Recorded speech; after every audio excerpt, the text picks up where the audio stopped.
Bonjour, bienvenue dans cette nouvelle vidéo, merci de vous abonner, c'est gratuit, il suffit simplement de cliquer sur le logo qui apparaît en bas à droite de votre écran. Aujourd'hui, nous allons commencer une nouvelle paracha. Le nom de cette paracha, c'est Noé, donc le nouveau chapitre, Noé. Je vais d'abord vous expliquer le contexte. Le contexte est que finalement, Adam et sa descendance et les humains qui vivent en même temps sur la Terre, parce que si vous avez vu mes vidéos précédentes, et je vous invite à les voir, il y a d'un côté Adam et la descendance d'Adam, puisque Adam est une création autonome, et d'un autre côté, vous avez tout ce qui vient de l'évolution des espèces. Donc vous avez des sortes d'hommes Cro-Magnons. Et tous ces gens, y compris donc la descendance d'Adam, leur cœur est profondément mauvais. Ils font que du mal ou font souffrir, etc., etc. Dieu est déçu. Et qu'est-ce qu'il veut faire? Il veut enlever toute la vie sur la planète. Et les seules personnes qu'il voudra sauver, c'est Noé, sa femme et ses fils. Dans une prochaine vidéo, j'aborderai d'autres particularités concernant la paracha Noé, mais aujourd'hui, je veux vraiment me focaliser sur un point bien précis. Déjà, reprenons l'histoire. Dieu demande à Noé de construire une arche. Il lui faudra à peu près une centaine d'années pour la construire. Très bien, il l'a construit. Ensuite, Noé fait monter des animaux. Ensuite, Dieu fait pleuvoir sur la terre. Et vous trouverez des références qui disent que la plus haute montagne de la planète du monde elle-même sera recouverte. Alors, quand vous savez quelle taille fait l'Everest, là, vous pouvez vraiment vous poser des questions parce que quelle quantité d'eau il faudrait pour pouvoir recouvrir complètement l'Everest. La hauteur de l'Everest est de 8 km 848 mètres, donc quasiment 9 km de hauteur. Donc il faut imaginer une eau qui recouvre jusqu'à 9 km de hauteur. Ça en fait de l'eau. Donc comment la Torah positionne donc ce déluge? Il dit qu'il a plu pendant beaucoup de temps. Je reviendrai pas sur la durée, c'est pas le but de cette vidéo.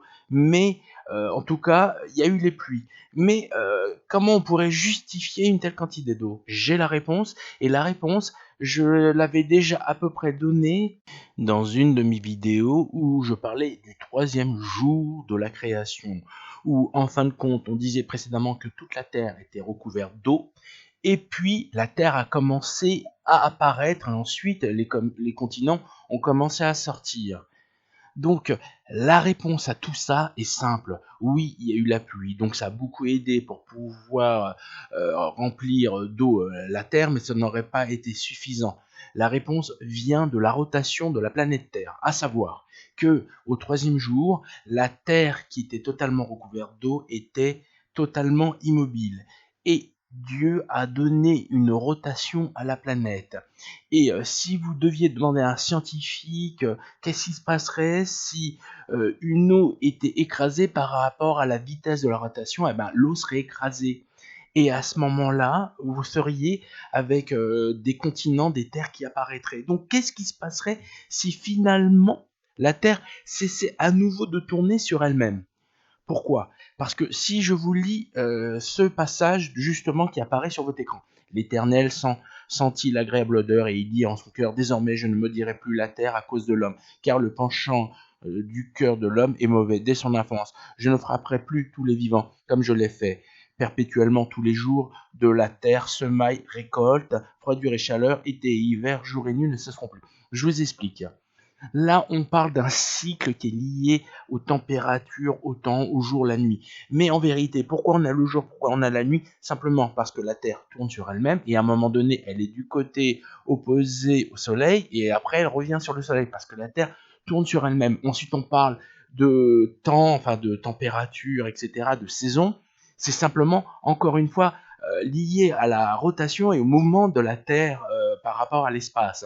Donc, qu'est-ce qui se passerait si finalement la Terre s'arrêtait totalement? Eh ben, les eaux recouvreraient tous les continents à tel point que la planète Terre serait totalement recouverte d'eau et on aurait une planète qui serait en conformité avec le descriptif qui a été fait dans la paracha Noé.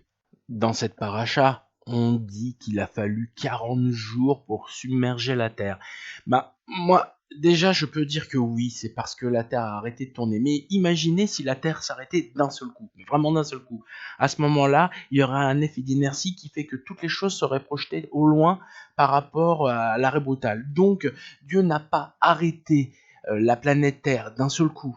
Il l'a arrêté progressivement. Ça aura pris 40 jours. Et après, encore 40 jours pour refaire tourner la Terre sur elle-même jusqu'à atteindre sa vitesse de croisière habituelle que l'on connaît aujourd'hui de nos jours. Et après, il faudra quand même à peu près 1 an pour que toute l'eau descende complètement et que enfin Noé puisse sortir de son bateau, de son arche. Voilà, cette vidéo est finie. Merci de vous abonner et à bientôt.